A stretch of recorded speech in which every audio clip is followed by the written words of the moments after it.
Bienvenidos una vez más a 5 de 5 Podcast, tu espacio de opinión y noticias a través de la onda positiva musical, cultural, informativa desde San Andrés para el mundo de Radio Seaflower. Soy Daniel Newell Hudson, invitándolos una vez más a seguirnos a través de nuestro streaming, la cual se presenta a través de www.radioseaflower.com. También a través de nuestra aplicación que se puede descargar desde las tiendas de App Store y Play Store para dispositivos móviles y plataformas digitales. Estamos en YouTube, nuestro canal, con video de todos nuestros contenidos. Videos que usted puede ver, compartir, darle like, suscribirse al canal, hacer sus comentarios en el buzón de comentarios y darle clic a la campanita de notificaciones para enterarse de los últimos contenidos que vayan a ser presentados a través de nuestro canal. Estamos en Facebook, Instagram y X. En las redes sociales tenemos avisos, notificaciones y también contenidos que van a ser presentados a través de nuestro streaming y que puede usted ubicar o localizar a través de nuestras cuentas de redes sociales.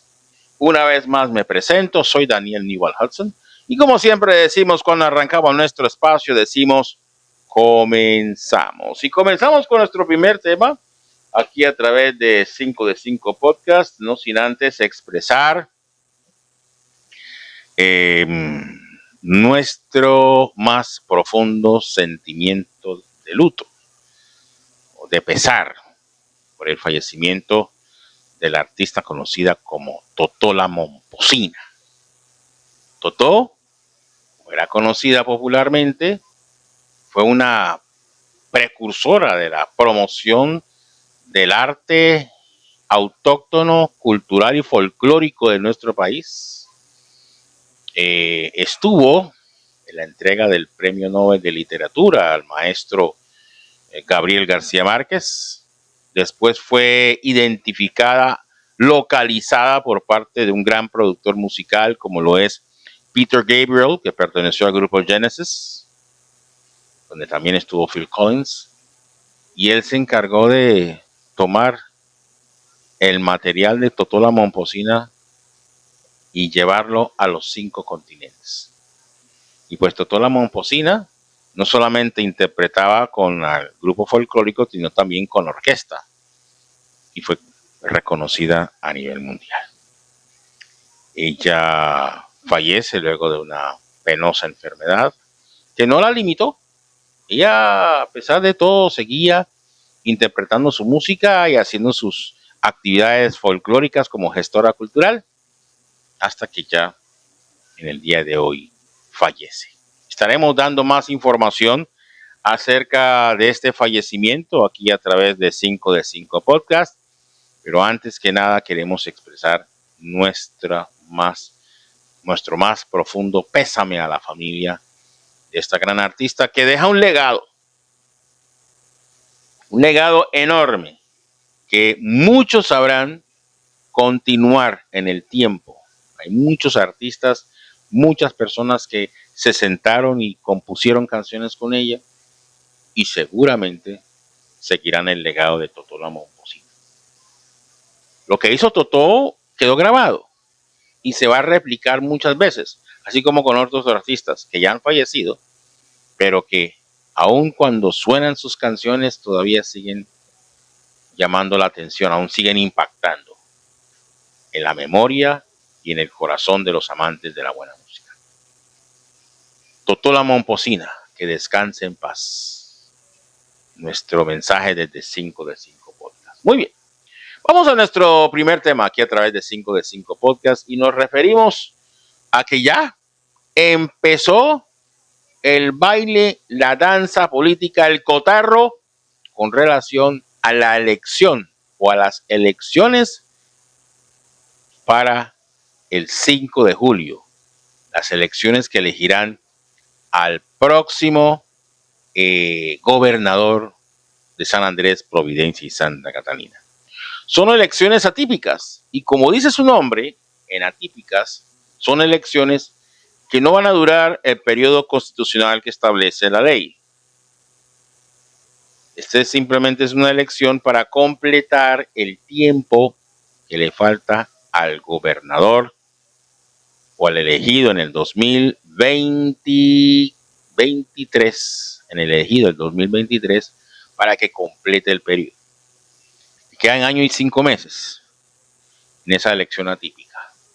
De modo pues que allí, aquí en esta oportunidad, pues habrá que esperar a que cumpla el periodo. Ya después se elige a otro gobernador de 4 años.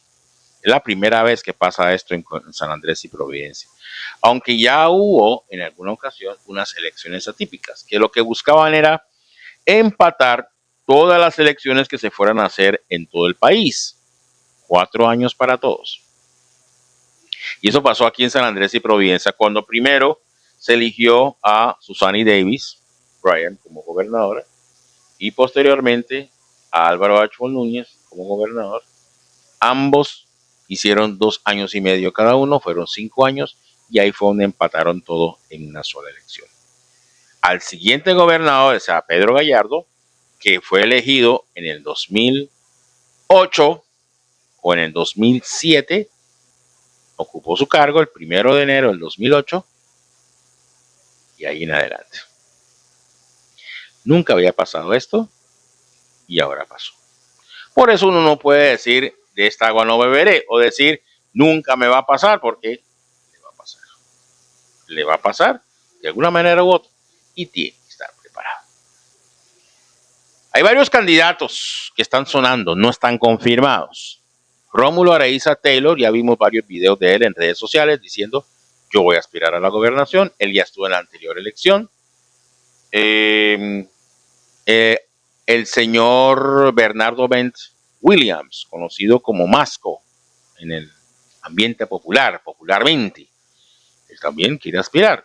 Ya lo dijo en una entrevista con nuestro colega Gabriel Salcedo Romo. Ahora, el liberalismo, el oficialismo todavía no ha dicho quién va a ser su candidato. Se habló en un momento de Carlos Bryan, pero se descartó de inmediato.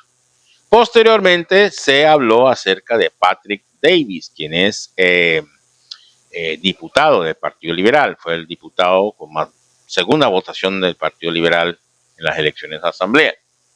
A él se le ofrece, se habló acerca de la selección de él, pero en un secreto a voces. No era nada confirmado. Pero, al parecer, desde el oficialismo suena con mucha fuerza el nombre de Girley Ordóñez Buy, diputada de la Asamblea Departamental, y que contaría, ojo, con el pleno respaldo de la representante de la Cámara, Elizabeth J. Pan Díaz. En las pasadas elecciones obtuvo casi 8,000 votos a la Cámara de Representantes. Solo Elizabeth. Pareciera que la fuerza que hay en torno a eso se iría hacia Elizabeth o hacia la representante a la Cámara, a la diputada Girley Ordóñez Buy, que, bueno, la facción neogallardista liberal no apoyó a Elizabeth J. Pan en pleno en esta elección, en esta última que hubo en marzo. Hubo más inclinación hacia Jorge Méndez Hernández, pero entonces toda esa facción liberal está trabajando en torno al gobierno, en este caso al neogallardismo, que en caso de tomar una decisión se irían o se volcarían todos, porque esa es la idea, que se vuelquen todos hacia una sola fuerza y evitar que haya división o que haya resquebrajamiento de la fuerza que en este momento tiene el Partido Liberal. Debemos decir aquí, y luego de lo visto en las elecciones del mes de marzo, que el gran elector aquí en San Andrés y Providencia se llama Norbert von Blom-Pumier. Si alguien cree que estoy mintiendo o que estoy hablando de más, puede escribirlo allí en el buzón de comentarios, ahí lo puede escribir. Pero el gran elector en San Andrés se llama Norbert von Blom-Pumier. Y lo demostró con números, que es que las cosas con números. No, yo soy el mejor de todos, sí, pero con tus números, ¿cómo están? ¿Cómo están tus números? Cuando uno ve los números, sí, yo respeto mucho que usted se crea muy bueno, pero tus números dicen lo contrario. Y los números dicen que el gran elector se llama Norbert von Blum-Fumier y está con el Partido Liberal. Entonces, hay que estar a la expectativa de qué decide el gran elector de San Andrés a la hora de definir con quién va, y podríamos tener unas luces claras de por dónde estarían las inclinaciones. En este momento, ¿quién es el gran elector de Colombia? Álvaro Uribe Vélez. Que nos cae mal, que nos cae bien, que dijo, que no dijo, pero el gran elector de Colombia se llama Álvaro Uribe Vélez. Puso a Santos, puso a Duque y ahora va a poner a otro. Seguramente Abelardo o Paloma, según las encuestas. Y cuando se vean los resultados, ¿me darán o no me darán la razón? Porque los números lo dicen, no estoy inventando nada. Si usted cree que no, pues ahí está el buzón de comentarios. Yo los recibo todos. Recibo con ósculo santo. Pero así está la situación en este momento. La expectativa grande, para concluir, está en saber con quién va el gran elector de San Andrés. Y ahí podríamos saber por dónde se irían las cosas. ¿Cuál es el esfuerzo que debemos hacer? ¿Cuál es la inclinación? ¿Cuál es el trabajo que debemos hacer? Si tenemos que apretar duro, si le podemos apretar un poquitico o si no apretamos nada. Es así de claro. Y vuelvo y repito. Si no están de acuerdo conmigo, díganlo en el buzón de comentarios. No esperan a que me vean en la calle para venir a reclamarme, porque eso no sirve de nada. Eso no para nada. Aunque a mucha gente le pagan para eso, ¿no? Vaya y dígale 3 verdades a ese tipo en la cara. Eso no sirve de nada. Porque 15 minutos de fama no estamos regalando aquí. En absoluto. Vamos a ver si ponemos esto aquí. Ya podemos acomodarnos aquí a través de 5 de 5 podcast. Muy bien. Entonces, tenemos a Bernardo Benz, que ofreció unas declaraciones al colega periodista Gabriel Salcedo Román en una entrevista realizada en la ciudad de Barranquilla. Aquí el colega le hizo varias preguntas y pues aquí vamos a sacar un extracto de lo que conversaron. Y aquí lo vamos a presentar en 5 de 5. En beneficio de las islas, no votar porque un líder me corretea, porque un líder me obliga, porque me amenazan con mi contrato. Yo de verdad, Gabo, creo que tengo que dar esa última lucha por nuestro departamento. Cuando usted dice eso, pues nos llama poderosamente la atención, porque hay veces que ustedes, alcaldes o gobernadores, quieren hacerlo, pero entonces hacen alianzas y dentro de esos compromisos se les puede ir parte de lo que ustedes se comprometieron. Quiero que me entienda, ¿cierto? Porque cada quien quiere un bocadito de tu alcaldía, los otros quieren un bocado más grande, igualmente de la gobernación. Ya tú tienes una experiencia. Claro. ¿Cómo sería este nuevo manejo de llegar a la gobernación como tú me lo afirmaste en el ascensor, que tú vas a ganar la gobernación del departamento? Claro que sí, Gabo. Y vuelvo y se lo recalco. Con el favor de Dios, nosotros vamos a ganar la gobernación de San Andrés. Yo creo que las alianzas no significan amarre. Las alianzas no son sinónimos de corrupción. Las alianzas no son sinónimos de perseguir. Uno hace alianzas y queremos y vamos a hacer alianzas, pero va a haber un único gobernador. El culpable y responsable de los actos que se tomen, las decisiones que se tomen en la gobernación, es directamente del gobernador. Eso de que este o esta hizo algo y el gobernador no supo, un funcionario cercano al gobernador, cuando hace algo es porque el gobernador sabe lo que hace. Yo creo y estoy convencido de que así como lo hicimos en la alcaldía, en la gobernación lo haremos, y es gobernar con los mejores. ¿Ya? Esa es la clave de ser un gobernante, gobernar con los mejores. A pesar de que hayan alianzas, tenemos que gobernar con los mejores para dar ese fruto que el archipiélago merece. Bueno, producción me dijo, tiene que dejarlo hablar.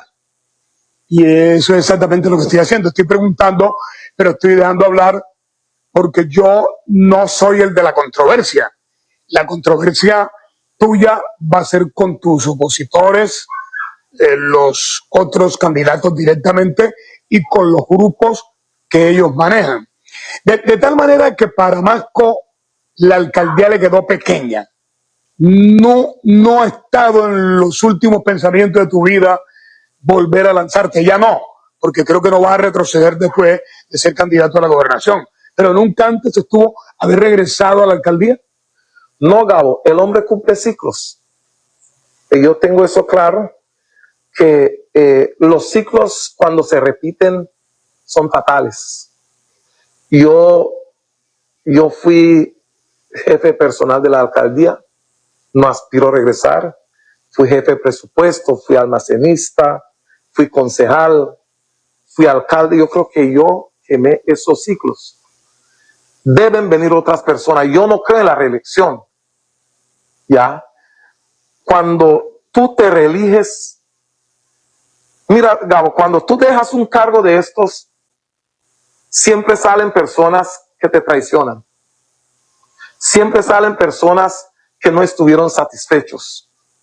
Van a salir personas que sí están satisfechos, que sí son leales. Pero sí es posible que hayan personas que estén muy satisfechas aparentemente, pero que también pueden traicionar a uno. ¿Eso es posible?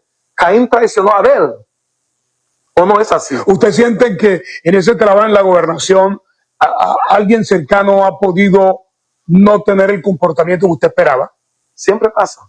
Sí. Siempre pasa. Nosotros dejamos la alcaldía, dejamos una alcaldía solvente, yo asumí una alcaldía con un déficit de 4.900 millones de pesos y entregué una alcaldía con un superávit de 14.800 millones de pesos, porque nosotros gobernamos para la gente, nosotros no gastamos los recursos de la alcaldía, nosotros invertimos los recursos de la alcaldía. Ahora, como vuelvo y te digo, yo tengo un amigo que siempre dice, tú en una campaña tienes un 100% de admiradores. El día que te posesionas pierdes los primeros 10%. Durante la administración pierdes otros 10%. Y el día que abandonas el cargo pierdes un 20%. Y eso es así. Y el amigo me decía que cuando tú vas de salida, tú sientes un fenómeno que se llama el fenómeno del abandono. ¿Ya? Gracias a Dios yo no sentí ese fenómeno. Bueno, vamos por...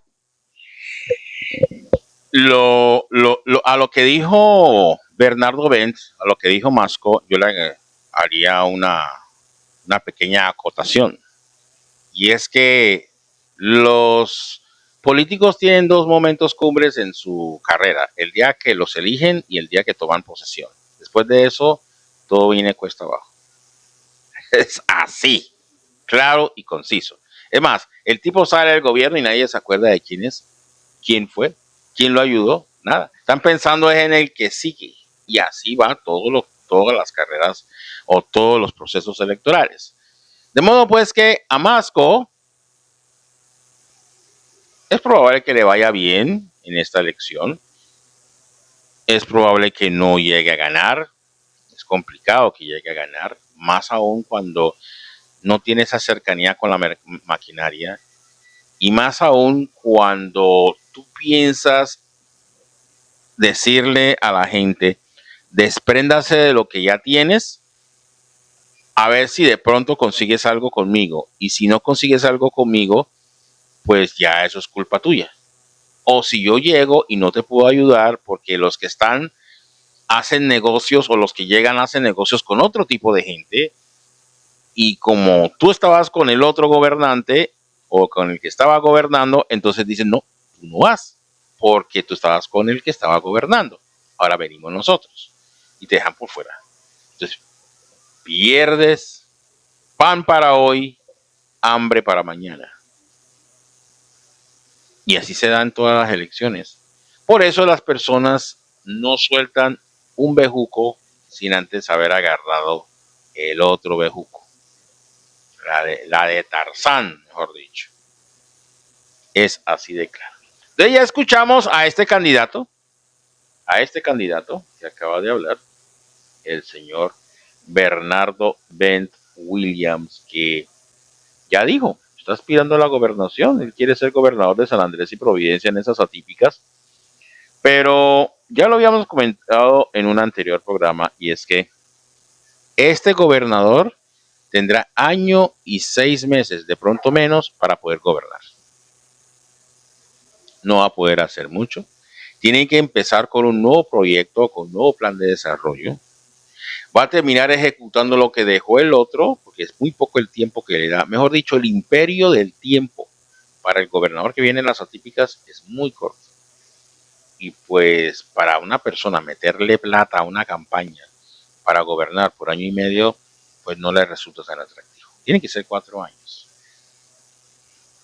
Porque ya los tiempos son más, a pesar de que los tiempos son más largos. Anteriormente un gobernador gobernaba 3 años, ahora gobierna 4, le dieron un año más.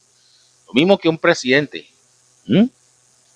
Y aún así no le alcanza. Decía Montesquieu que la majestad del poder está es inversamente proporcional al tiempo de su duración. Cada magisterio, el poder del magisterio es inversamente proporcional al tiempo de su duración. Imagínense, y cuando uno lee de pronto el documento o lee uno los documentos que dice, habla sobre el tema, y uno se da cuenta cuánto duraba el magisterio en esa época, cuánto duraba la magistratura en ese tiempo. La magistratura en ese tiempo duraba, atención a esto, 6 meses. 6 meses. No duraba nada. Absolutamente nada. Creo que por aquí tengo un pedazo de ese texto donde habla acerca de lo que pensaba Montesquieu. Era seriamente corto la magistratura. A ver si lo tengo acá. Magistratura. Creo que tengo el texto acá. Aquí está. Escuchen esto. En toda magistratura hay que compensar la magnitud del poder con la brevedad de su duración. La mejor aristocracia es aquella en la que el sector del pueblo que no interviene en el poder es tan pequeño y tan pobre que el sector dominante no tiene interés en oprimirle. La más imperfecta es aquella en la que el sector del pueblo que obedece es civilmente esclavo del que manda. Será más perfecta cuando más se acerque a la democracia. ¿Cuándo llegaremos a ese punto? Hay que seguir trabajando en eso. Pero pareciera que la democracia fuera el mejor sistema para gobernar o para manejar el poder. Pero como diría nuestro gran amigo Jesús Iglesias, Jesús Iglesias tiene su canal, en la película de la semana, decía, la democracia es el mejor sistema de gobierno que existe, pero es un sistema de lo que ya sabemos. En fin, estaremos pendientes a esta elección o al desarrollo de estas elecciones, de esta campaña, que es corta, pero dura un mes y medio, y se acaba. 5 de julio ya está aquí a la vuelta de la esquina y estamos a muy poco de acabar el mes de mayo. Bueno, a ver y veremos qué viene más adelante. Muy bien, vamos a nuestro segundo tema aquí a través de 5 de 5 Podcast, porque siguen las controversias o la gran controversia en torno a lo que es el mencionado o el denominado Proyecto Júpiter con la famosa conspiración del Honduras Gate, donde se habla de que en Honduras los gringos o los estadounidenses con Israel quieren hacer varias bases militares en esa parte del mundo. La única base militar que existía en territorio latinoamericano era la base de Panamá, donde la Fuerza Naval del Atlántico del gobierno de Estados Unidos tiene su poder allí. Pero con la entrega del Canal de Panamá, esa base militar desapareció. Y pues para ellos, para los Estados Unidos fue muy fácil, por ejemplo, capturar a un hombre como Manuel Antonio Noriega, el general Manuel Antonio Noriega, que era el hombre fuerte de Panamá, no fue el presidente, era el hombre fuerte, el que manejaba el ejército. Y tú sabes que es presidente que no maneje el ejército está frito. Eso pasa aquí en Colombia. La razón por la que Petro está en el poder es porque tiene el ejército y la policía, tiene la fuerza pública, no tiene otra. Entonces, retornando, el proyecto Júpiter, como ya todos lo conocen, es un proyecto que busca sembrar una campaña de desinformación en contra de Iván Cepeda y a favor de los candidatos de la derecha, ya sea Abelardo de la Espriella o en la misma la doctora Paloma Valencia, la senadora Paloma Valencia. A propósito de este tema, extraímos una entrevista que esta mañana se le hizo al experto Camilo Arango, quien es un experto en información, manejo de redes sociales y, ojo, existe algo que se llama la detección de mentiras, de noticias falsas a través del Internet. Hubo una controversia en torno al manejo que se le estaba dando a ese tema por parte de La Silla Vacía, que tiene un sistema para detectar noticias falsas y que se la había vendido en su momento a Meta, que es la propietaria de Facebook y todas las redes sociales. Pues ellos usaban el sistema de Meta o el sistema de detección de mentiras, de noticias falsas que tenía La Silla Vacía, que usaban, y pues ellos informaban acerca si había noticias falsas. Pero al parecer hubo protestas, hubo manifestaciones donde decían que en efecto se hacían noticias falsas a través del Internet, pero que estos señores de La Silla Vacía estaban siendo manipulados o comprados por la derecha. O sea, hacían parte del proyecto Júpiter. Fíjense eso. Y pues Meta decidió cancelar el contrato que tenía con ellos. A propósito de esta información, 5 de 5 Podcast pues tiene precisamente la entrevista o el fragmento de la entrevista con el señor Camilo Arango, que precisamente estaba hablando de ese tema a través del calentado informativo que se presenta a través de Radio Nacional de Colombia y también a través de Señal Colombia. Presentamos este fragmento aquí para ustedes en 5 de 5. Este es un tema un poco complejo, amplio, tiene muchas aristas, tiene muchas interpretaciones. Yo soy investigador independiente, me dedico desde hace 4 años a investigar el fenómeno de la desinformación en Colombia. ¿Y qué puedo decir yo? Desde el punto de vista académico y técnico. Claramente hay algo que técnicamente se llaman operaciones de información u operaciones de influencia que están activas en Colombia. Algunas de ellas se puede identificar siguiendo los rastros técnicos, algunas señales de quién puede estar detrás de ellas. En algunas otras, hasta el día de hoy, es casi que un imposible técnico. Solamente le doy un ejemplo para ilustrar lo que le estoy diciendo. Hay 3 evidencias de campañas que han invertido gran cantidad de dinero cuyo origen está en un país que nosotros ni siquiera hemos escuchado, North Macedonia, Macedonia del Norte.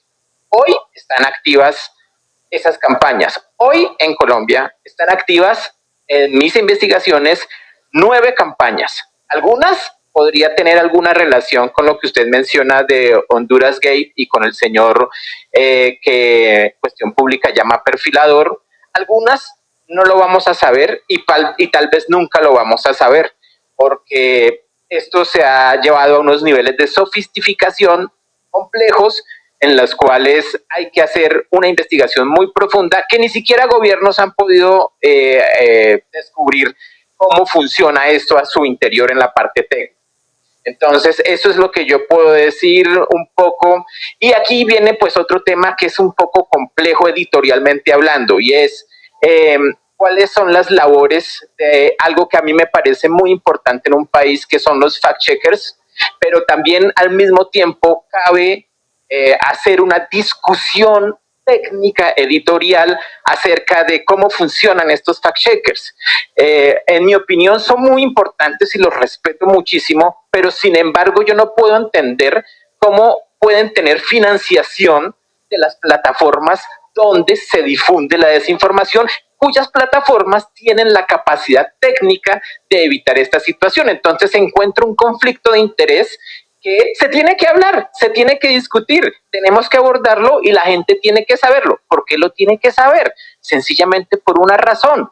En sus celulares, las personas que me están escuchando en este instante van a ir a su celular y en este instante les va a aparecer contenido político, contenido que fue pago y contenido que no fue pago. Y eso que les está apareciendo en sus celulares está tratando de influir en las elecciones con X o con Y candidato. Eso está pasando. Hay una afectación directa, comprobada a las elecciones en Colombia. En estos días va a ser mucho peor y va a ser mucho más intensa.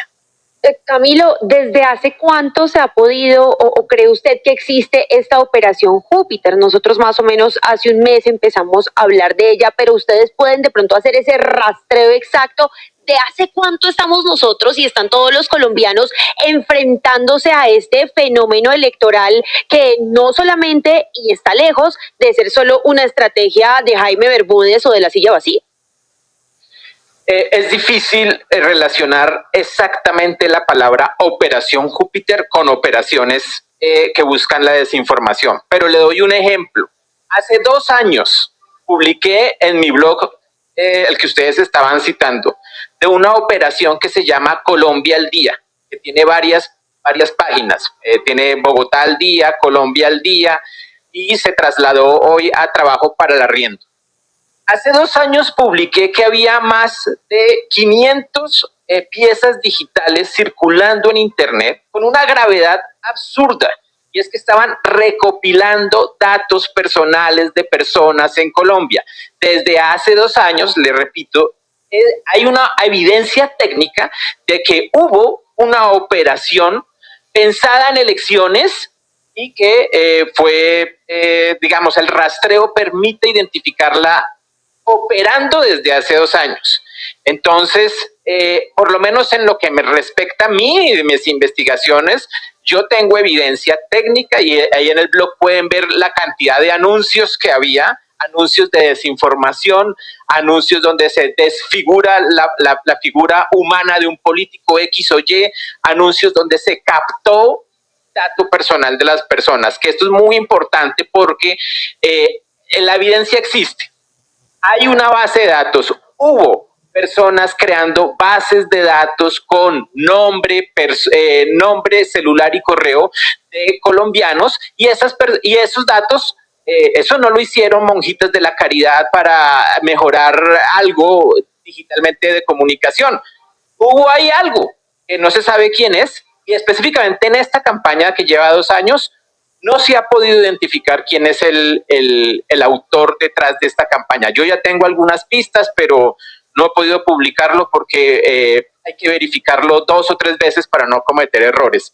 Entonces, hace 2 años yo tengo evidencia de esto, aunque el tema de la desinformación, como lo estamos viendo, pues en las elecciones pasadas pasó algo similar y digamos, ha sido ya hoy es una práctica, el término es industrializada, que se ha ido mejorando con el tiempo.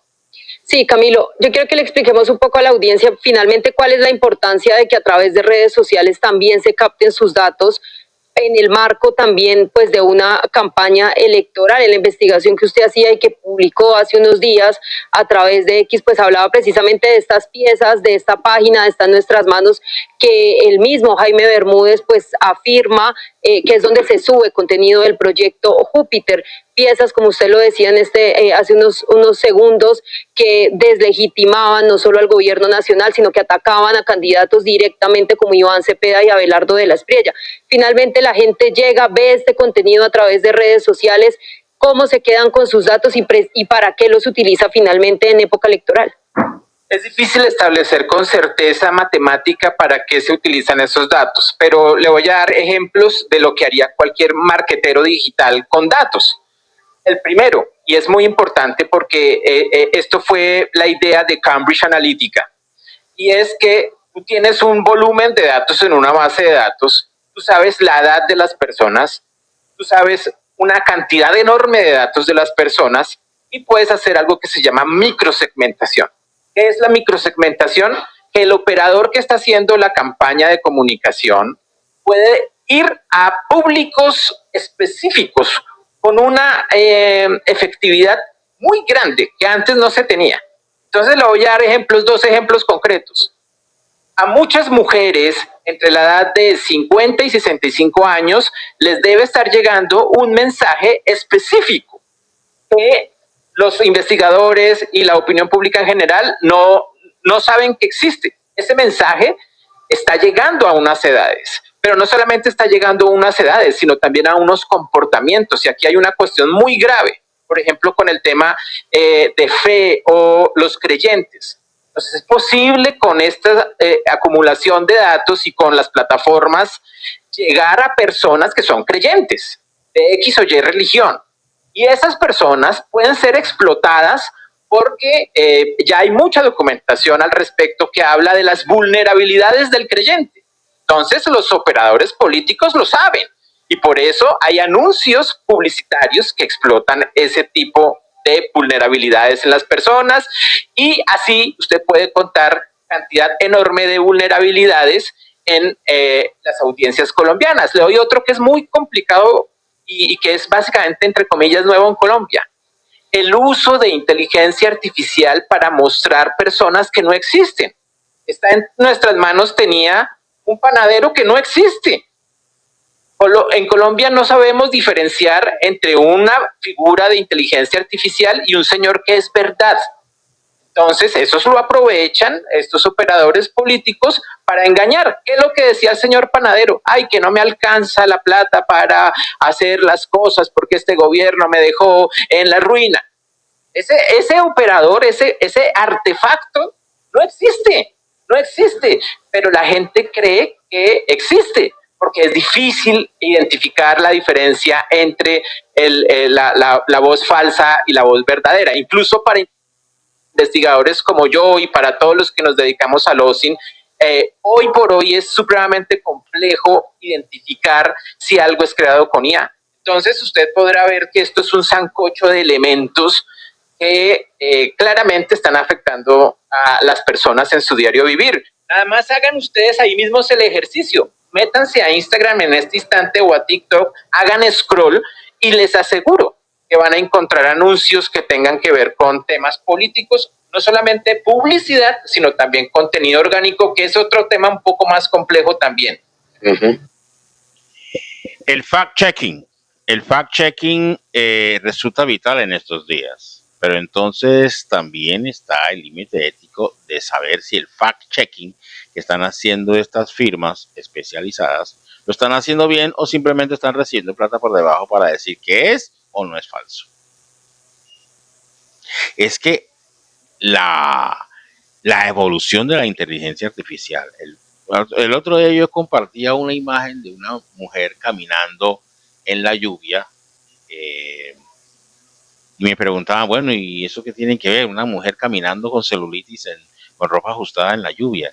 Precisamente el nivel de detalle que estos señores de la inteligencia artificial están haciendo de las imágenes, que no parece falso, parece verdadero de toda verdad.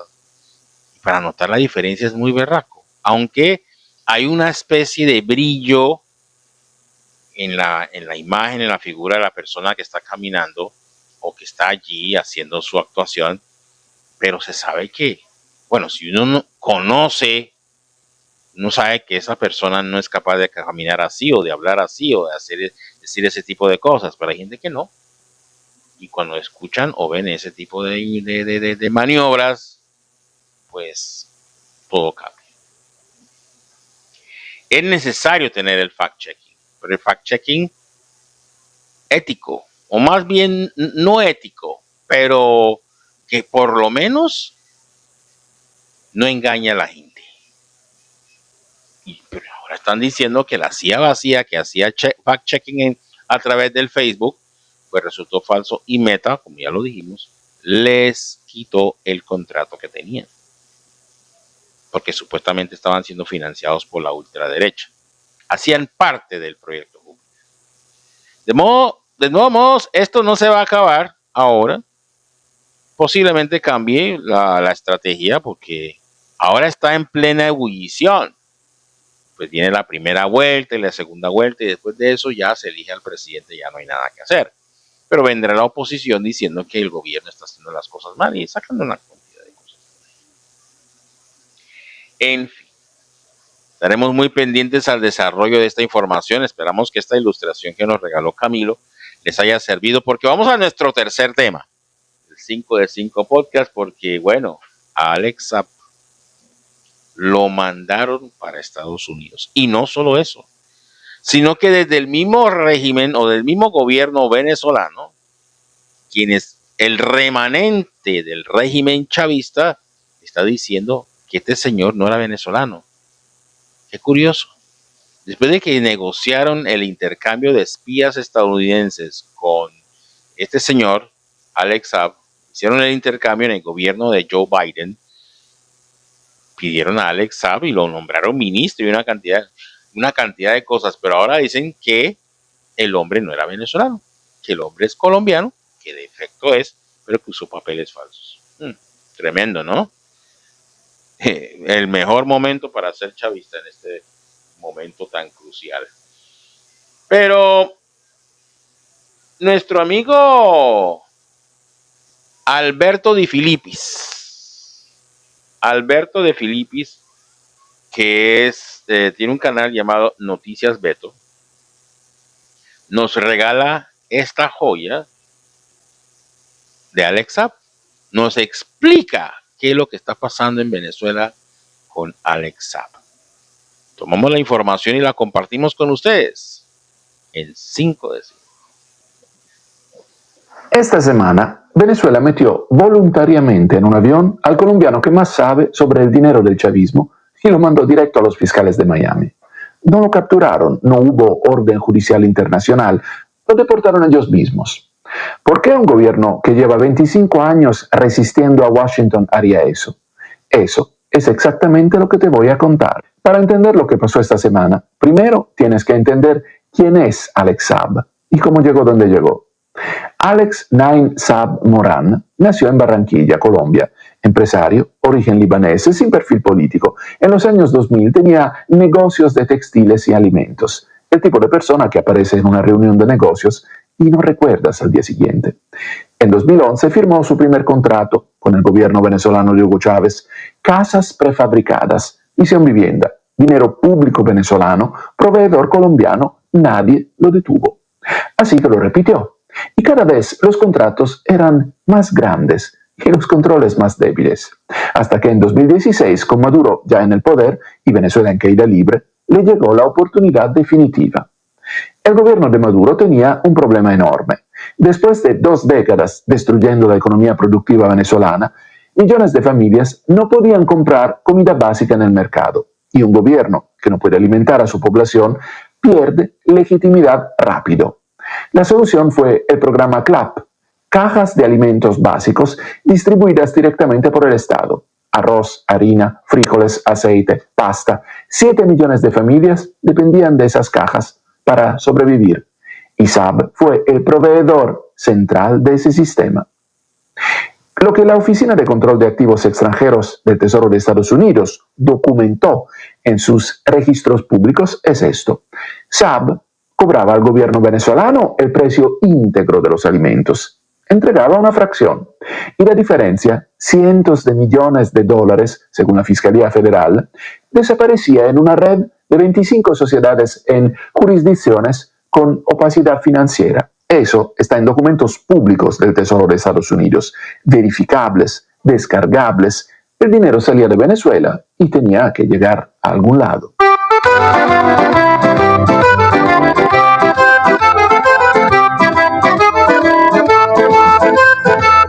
Cuando los investigadores italianos siguieron el rastro del dinero, lo encontraron en el centro de Roma, en un apartamento de Via Condotti, comprado por una joven italiana de 24 años. Para entender por qué ella, primero tienes que entender quién era Camilla Fabbri antes de conocer a Alex Saab. Mi piacerebbe lavorare in televisione, ho pensato presentatrice, opinionista, mi piacerebbe, forse anche attrice, però maggiormente mi piacerebbe lavorare per I programmi televisivi un po' più. Camilla nació en Roma en 1994. Creció en las afueras de la ciudad en una familia sin dinero. De adolescente quería ser modelo, aparecer en televisión, tener una vida distinta. En 2012, con 18 años, trabajaba medio tiempo en una tienda de ropa. Sus ingresos declarados, 1.840 euros anuales. Una chica normal, medio pobre, con sueños normales, en una Italia que después de la crisis económica de 2008 no le ofrecía muchas salidas. Entonces conoció a Alex Saab. No sabemos exactamente cuándo ni cómo se conocieron. Lo que sí sabemos es que fue en algún momento entre 2014 y 2016. Él tenía entonces más de 40 años, ella 20, una diferencia de más de 2 décadas. Saab era exactamente lo opuesto a todo lo que Camilla había conocido. Empresario, conexiones en 3 continentes, contratos millonarios con el gobierno venezolano, dinero que fluía sin parar desde Caracas hacia sus cuentas. Y en algún momento, Camilla pasó de ser su pareja a ser una pieza central de su red financiera. ¿Lo sabía? ¿Entendía exactamente lo que estaba firmando? Eso es lo que los tribunales italianos llevan años intentando determinar. Lo que sí está documentado es lo que pasó después. En 2016, con su sueldo de 1.840 euros anuales, firmó un contrato de alquiler en Los Parioli, uno de los barrios más exclusivos de Roma. En 2017 compró una Range Rover Evoque, precio 54.500 euros. Y el 1 de octubre de 2018 compró un apartamento en Via Condotti número 9, la calle donde está Bulgari en Roma, a metros de la Fontana de Trevi, precio de compra 4.923.000 euros. Casi 5 millones de euros, con un sueldo de 1.840 euros anuales. La jueza italiana Francesca Ciranna reconstruyó el mecanismo en un decreto de 80 páginas. El dinero salía de Venezuela, transitaba por el Reino Unido a través de una sociedad llamada Kinloch Investment, administrada por Lorenzo Antonelli, el novio de la hermana de Camilla, porque en esta historia la familia entera terminó involucrada. Las 2 tías de Camilla, Arianna y Patrizia Fiore, recibían 5.000 euros mensuales cada una por firmar documentos.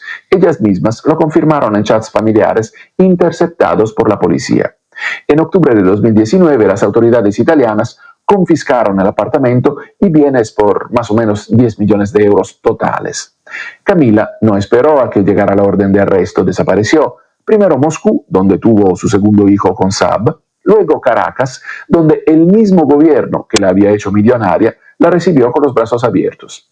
Las órdenes de arresto italianas, emitidas en abril de 2022 por asociación delictiva, blanqueo de capitales y transferencia fraudulenta de activos, siguen vigentes hoy. El apartamento de Via Condotti sigue confiscado, vacío. con llave. Mientras Italia investigaba el destino europeo del dinero, Estados Unidos seguía el rastro de quien lo había generado. El 12 de junio de 2020, el avión de Saab aterrizó en la pista de Sal, en Cabo Verde, para recargar combustible. Las autoridades locales ejecutaron una orden de detención a petición de Estados Unidos. Maduro reaccionó como si hubieran arrestado a un jefe de Estado, suspendió las negociaciones de paz facilitadas por Noruega, lanzó una campaña internacional, vallas, murales, comunicados, llamó a Saab diplomático secuestrado en misión humanitaria. Los tribunales de Cabo Verde rechazaron el argumento de inmunidad diplomática. El 16 de octubre de 2021, Alex Saab llegó a Miami esposado. La Fiscalía Federal lo acusó de conspiración para lavar dinero mediante sobornos y manipulación del sistema venezolano de divisas. Pena solicitada hasta 20 años. Parecía que la historia había terminado. Entonces, Biden tomó una decisión que nadie en América Latina terminó de entender. 20 de diciembre de 2023, intercambio negociado por Qatar. Biden indultó a Saab, a cambio 10 ciudadanos estadounidenses y aproximadamente 20 presos políticos venezolanos. Maduro lo recibió en Miraflores, frente a las cámaras, lo abrazó, lo llamó valiente y patriota. Enero de 2024, presidente del Centro Internacional de Inversión Productiva. Octubre de 2024, ministro de Industria y Producción Nacional.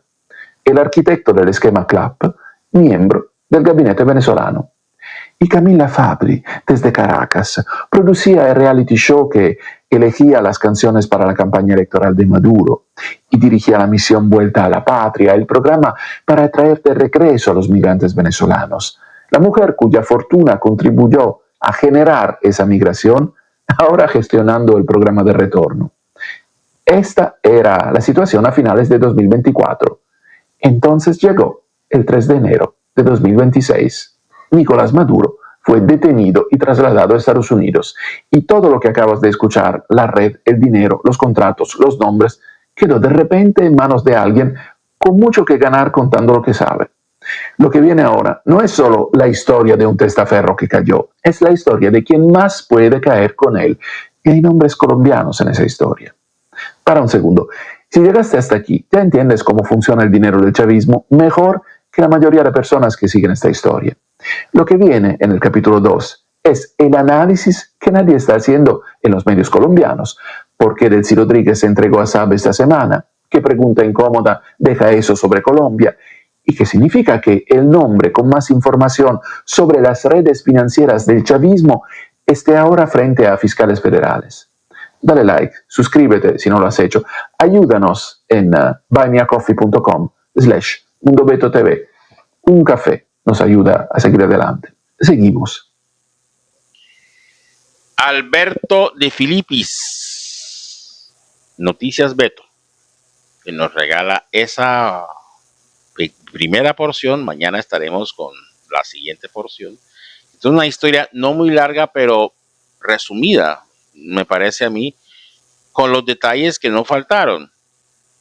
Que el amante, que la hermana del amante, bueno, en fin, una cantidad de gente ahí metida, pero plata por montones.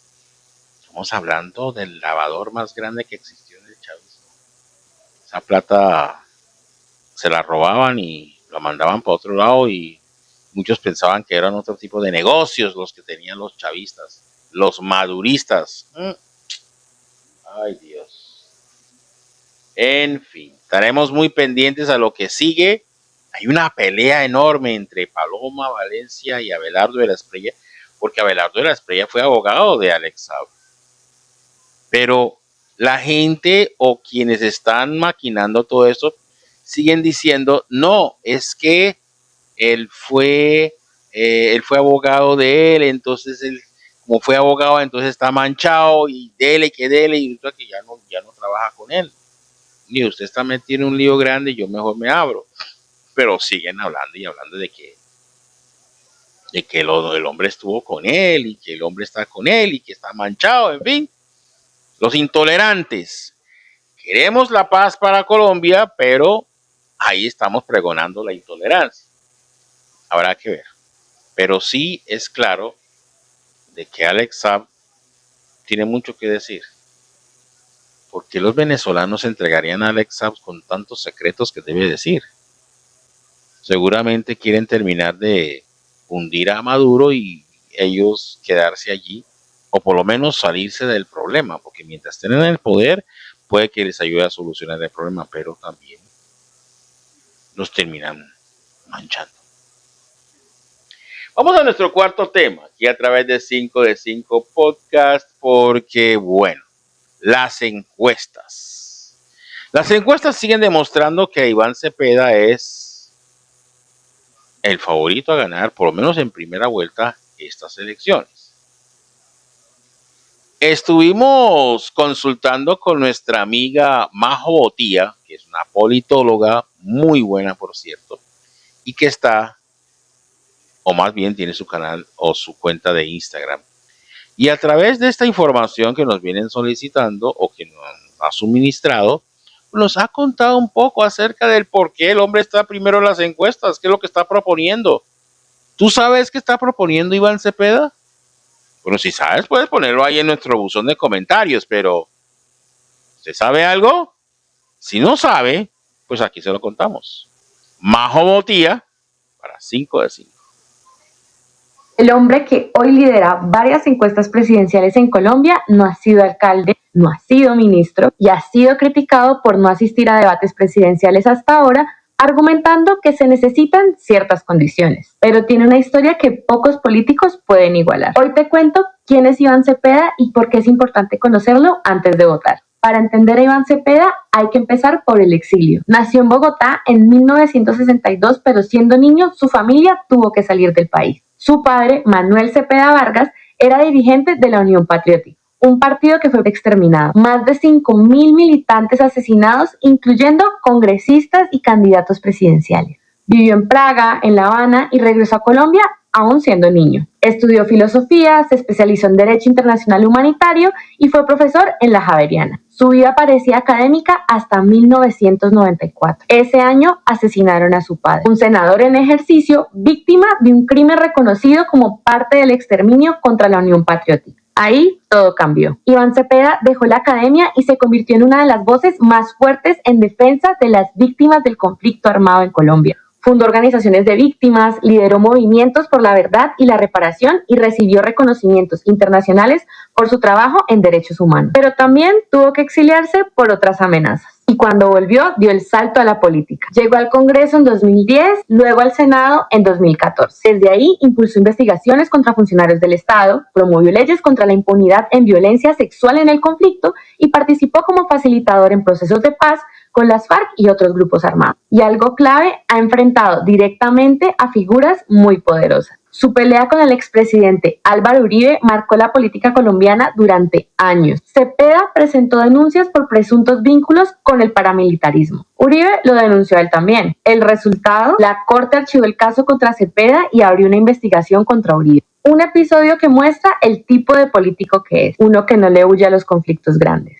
Hoy su candidatura se centra en 3 ideas: negociar con grupos armados para avanzar en la paz total, impulsar una reforma agraria con el agua como eje y una política exterior más autónoma. Pero no todo es apoyo. Hay 2 grandes críticas: la paz total. Sus críticos dicen que ha dado beneficios a criminales sin mejorar la seguridad. La segunda, su ausencia en debate. Mientras lideran encuestas, muchos se preguntan por qué no se expone más. Iván Cepeda ha pasado su vida defendiendo causas, víctimas y enfrentando el poder. Hoy quiere llegar a la presidencia y en una elección tan fragmentada, entender quién es, más allá de los titulares, puede hacer toda la diferencia. Esta es la primera entrega de Conoce a los candidatos, porque para votar bien, primero hay que entender a quién. Soy Majo, tu politóloga de confianza. Si te gustó este contenido, sígueme, comparte y comenta. ¿Quién quieres que sea el próximo candidato del que hablemos? Te leo.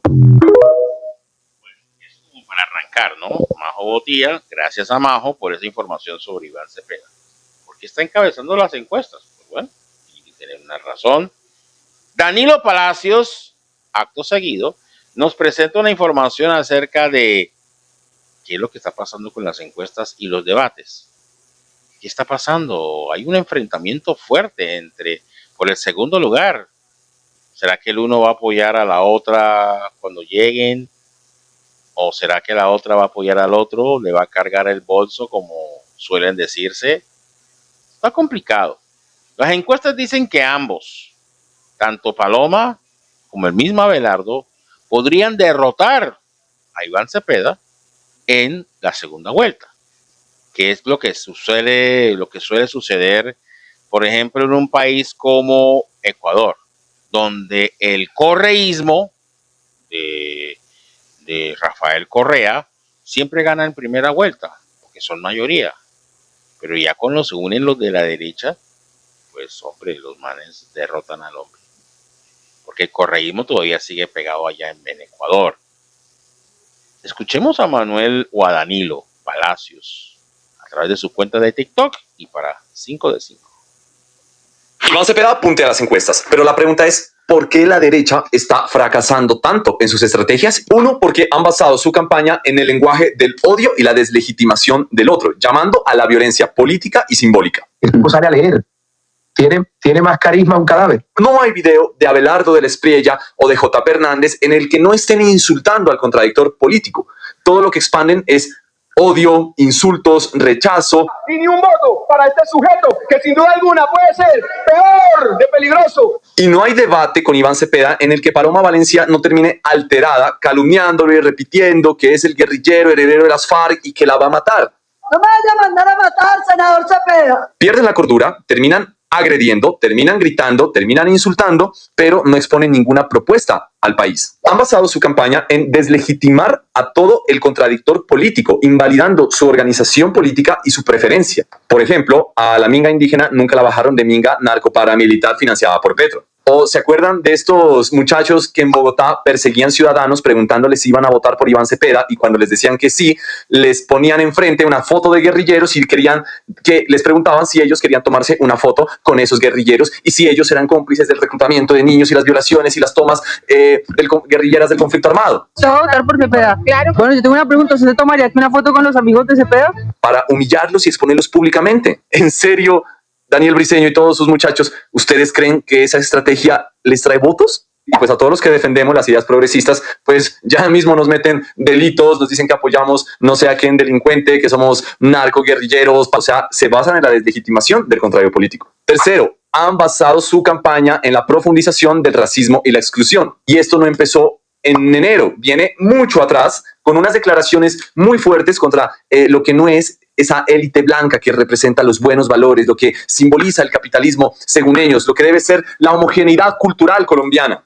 Desprecian la diversidad y quieren anular la diferencia. La derecha no interpreta la base social colombiana, no interpreta las necesidades del pueblo colombiano en sus territorios y por el contrario se oponen a todas las propuestas sociales que hizo este gobierno sin conceder nada. Al negar todo eso y lo peor, al borrar la memoria de las cosas que hizo el gobierno y proponerlas como si ahora fueran de ellos, por ejemplo, defender el salario mínimo o decir que le van a dar un salario digno a la fuerza pública, cosa que ya hizo Petro, la gente no les cree. Saben que un gobierno uribista no responde a la clase trabajadora, ni al campesinado, ni a los indígenas. Es decir, no es un gobierno del pueblo, para el pueblo. La única narrativa que tiene la derecha es Iván Cepeda es el candidato de las FARC. Lo dijo el Centro Democrático, el señor Daniel Briceño pensó que desarrollaba la estrategia más profunda y eficaz al instalar esa narrativa. Polo creyó que sacando fotos de contexto iba a hacer que toda la gente vaya a votar bravísima en contra del petrismo y nada.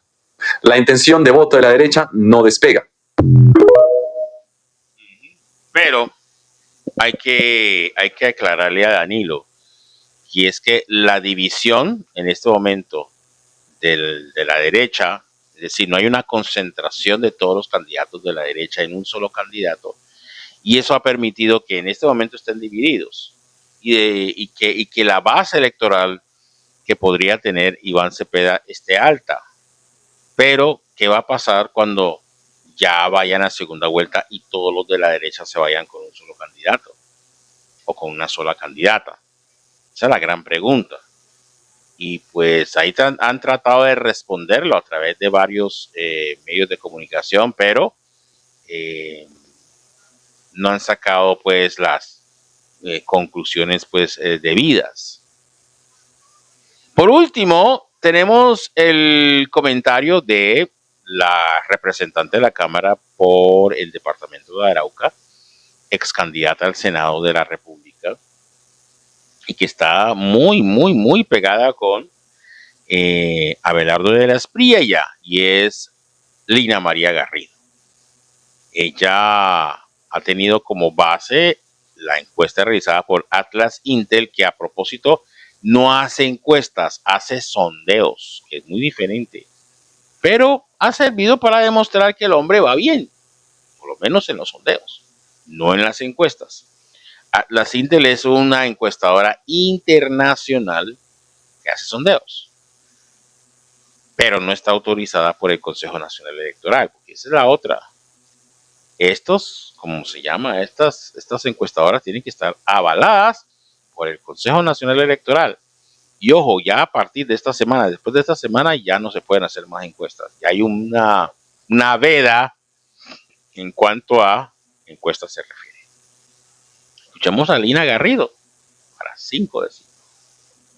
Quiero mucho a Paloma, yo también la quiero y le agradezco lo valiente que ha sido. Hoy, 15 de mayo de 2026, acaba de salir la última encuesta y vuelve a confirmar lo mismo que mostró la encuesta de hace 15 días, la encuesta de hace un mes, la encuesta de hace 2 meses. Abelardo le gana a Paloma y se ratifica en el segundo lugar. La diferencia es que la encuesta de hoy nos muestra que Abelardo ya le saca 16 puntos de ventaja a Paloma y gracias a Dios y a todos ustedes, Abelardo le recorta la distancia a Cepeda y lo tiene a solo 5 puntos. Es decir, hoy más que nunca existe la posibilidad de ganar en primera vuelta con Abelardo. Así que pongámonos serios. Yo les pregunto, ¿qué está primero para usted? ¿Proteger a Colombia y evitar que la izquierda termine de destruir nuestro país? ¿O que sea Paloma la presidenta? Porque si de verdad lo que usted quiere es defender la patria y evitar la corrupción y la criminalidad para que no se terminen de apoderar de nuestra nación, entonces hoy, faltando 15 días para las elecciones, usted debería votar por Abelardo y no perder su voto votando por quien va de tercero. Y usted podrá decir, es que yo voto por Paloma en primera y en segunda apoyo a Abelardo. Pero yo le pregunto, ¿usted cree que es mamando gallo que Petro lleva 10 meses sembrando dudas sobre el sistema electoral y hablando pestes de la registraduría? Déjeme decirle que lo que Petro está haciendo es creando el escenario para robarse las elecciones y desconocer los resultados, porque sabe que va a perder. Y para Petro sería mucho más fácil hacer trampa en una segunda vuelta que en una primera, porque en primera hay más candidatos y más testigos electorales. En segunda solo quedarían 2 candidatos y habría menos vigilancia, exactamente como pasó en Venezuela, además de todo el derroche de plata y de corrupción que hemos visto en esta campaña. Por eso es tan importante ganar en primera. Así que quiero mucho a Paloma, yo también la quiero y le agradezco lo valiente que ha sido. Pero quiera más a Colombia y vote por Abelardo, que hoy es el único que puede derrotar al candidato de las FARC. Si Abelardo gana, Paloma podrá ser candidata en 4 años, en 8 años, ser parte del gobierno. Pero si gana Cepeda, no vamos a volver a tener elecciones en 20 años. Colombianos, esta es nuestra oportunidad de derrotar la corrupción, la criminalidad, el derroche y lo que ha significado el desastre de la izquierda para nuestro país. Por eso, colombianos, 31 de mayo, a ponerle la raya al tigre, porque hoy más que nunca estamos firmes con la patria.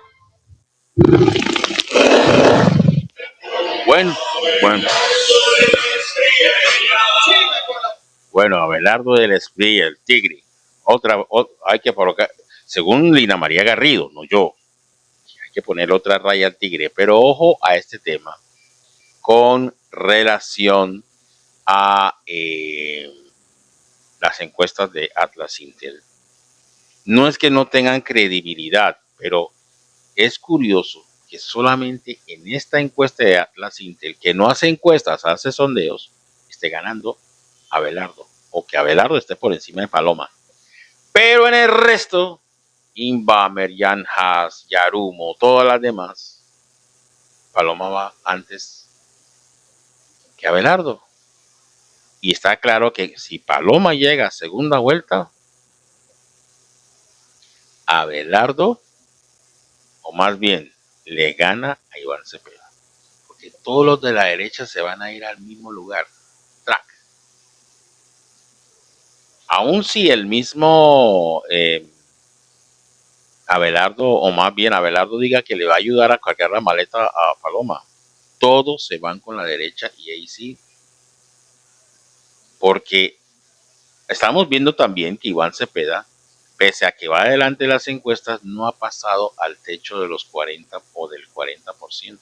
No ha pasado de ahí o no ha llegado allí.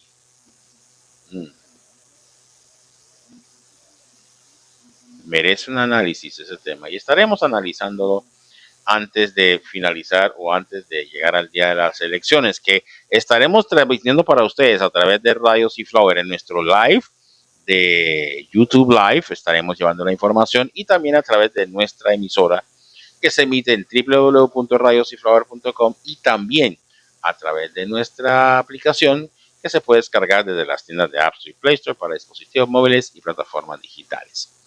Recuerden que a esta hora llegamos a usted gracias a una presentación de Sopesa. Sopesa es la empresa de energía de San Andrés y Providencia.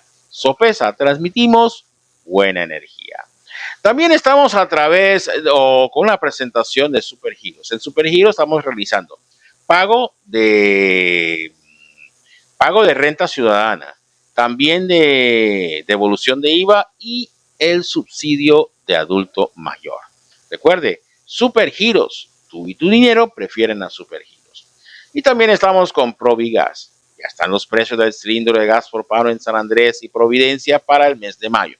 Pendientes a nuestra programación y los anuncios especiales, porque en Provigas trabajamos por el servicio.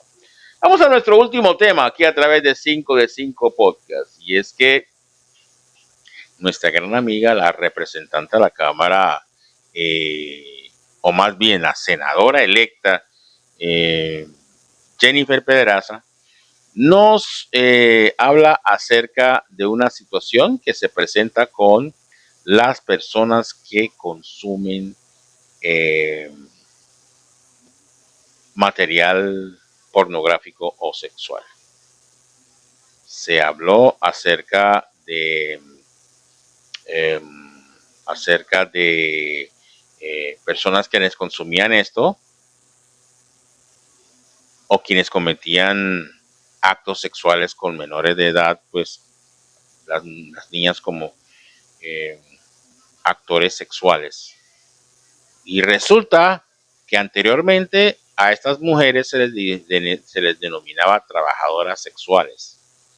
Pero ahora a los hombres quienes compren este servicio, quienes consuman este tipo de servicios, ya no se les dice o ya no se les acusa o ya no se les pasa por encima o por un lado como si no estuvieran haciendo nada, sino que ya se les denomina abusadores sexuales. O sea, las cosas están cambiando. Y cuando ya la autoridad empieza a aplicar la norma con la severidad que se merece, las cosas van a cambiar aún más. Pero ¿de qué se trata todo esto? Pues aquí está Jennifer Pedraza, quien explica acerca de este tema y lo hace aquí en 5 de 5. La Corte Suprema acaba de hacer algo histórico. Acaba de declarar con todas las letras que quien consume prostitución no es un cliente, sino un explotador sexual. Y esto es muy importante porque cuando le decimos cliente a alguien, estamos hablando de una relación comercial normal, como pedir un tinto, comprar unos zapatos o una chaqueta. Y resulta que las personas no somos una mercancía y gozamos de derechos humanos. Y además estableció que el delito de explotación sexual de menores no sustituye ni elimina el delito de violencia o abuso sexual. Es decir, que ambos delitos tienen que castigarse y sancionarse. Porque antes, digamos que los jueces hacían un combo y metían los dos delitos en uno solo. Mala noticia para los proxenetas que se las daban de emprendedores.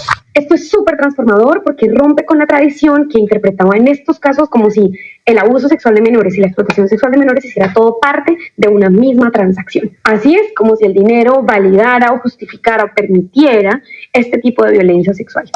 Otra cosa que plantea esta sentencia histórica es justamente el lenguaje. ¿Cómo debemos referirnos a estos casos para proteger los derechos humanos, incluso en casos de demanda o explotación sexual de personas adultas? ¿Por qué esto es tan importante y tan relevante para el movimiento feminista? Pues porque durante muchos años hubo jueces que interpretaban todos estos casos de manera conveniente para el abusador. Este fallo también rompe con una idea peligrosísima y es la de que un hombre que paga por sexo sencillamente es un sujeto pasivo y un simple consumidor. No, señores, son parte activa de la cadena de explotación y de hecho la sostienen. Así es, los puteros son responsables directos. Lo hemos dicho siempre, la cadena de la explotación sexual y de la prostitución se mantiene porque hay hombres dispuestos a pagar por violentar, porque siguen demandando. Y quizás una de las cosas más fuertes de este fallo es que por fin entiende la prostitución como lo que realmente es. Una forma de explotación sexual, una forma de violencia y desigualdad estructural que afecta principalmente a niños, niñas, adolescentes y mujeres. ¿Ven por qué esta es una gran noticia? Ayúdanos compartiendo esto para que más mujeres y más personas se enteren. Entonces, lo que se denominaba la actividad más antigua del mundo estaría a punto de desaparecer.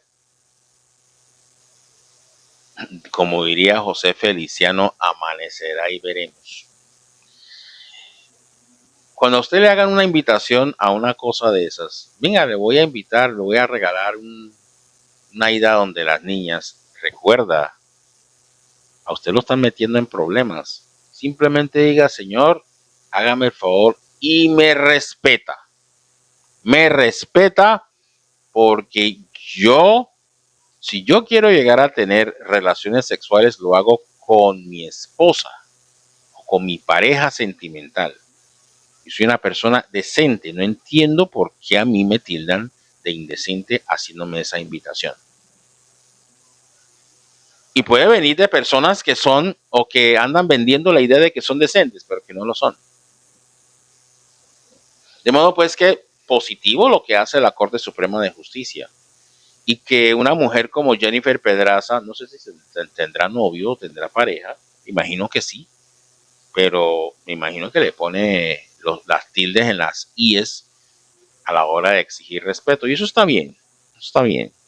Jennifer Pedraza, próximamente, bueno, ya es senadora electa, ya para la próxima legislatura de 4 años, ella va a ser senadora. Y nos compartió esa información. Estaremos tratando de entrar en contacto más adelante con ella gracias a las múltiples denuncias que ha venido presentando y que han tenido mucha resonancia a través de los medios de comunicación y aquí a través de 5 de 5. Gracias a todos por su sintonía. Mañana estaremos hablando un poco acerca de Totola Momposina.